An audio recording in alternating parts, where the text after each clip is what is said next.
જે આજે ધારાસભ્ય જે પોતે લાઈનમાં ઉભા રહ્યા અને ત્યાર પછી જે આગળના લોકો ગયા ત્યાર પછી તેઓ મતદાન આપવા ગયા. આજે આપણી સાથે ધારાસભ્ય પણ અહીંયા આગળ ઉપસ્થિત છે.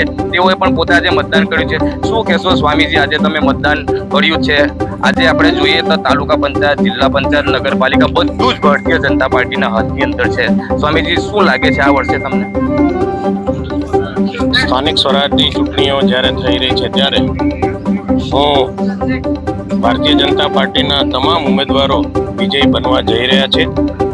ચોક્કસ હું વિશ્વાસ ધરાવું છું કે જે આ વિસ્તારમાં માનનીય ભૂપેન્દ્રભાઈ પટેલ સાહેબ તેમજ માનનીય મોદી સાહેબના નેતૃત્વમાં જે આ વિસ્તારમાં કામ થયા, વિશેષમાં જંબુસર આમોદ વિસ્તારના તમામ મતદારોને મારી નમ્ર અપીલ છે કે ભારતીય જનતા પાર્ટીના ઉમેદવારને મત આપી તે આ વિકાસની જે ગાથા છે, વિકાસ જે પ્રકારે થઈ રહ્યો છે, વધુ આ વિસ્તારમાં વિકાસ થાય એના માટે ભારતીય જનતા પાર્ટીના ઉમેદવારને આ મત આપી ભવ્યાતિ ભવ્ય વિજય અપાવે એવી મારી નમ્ર અપીલ છે. અસ્તુ, ધન્યવાદ. વંદે માતરમ. ભારત માતા કી. વિકાસને લોકો મત આપશે એમનું કેવું છે. જાવેદ મલિકનો રિપોર્ટ.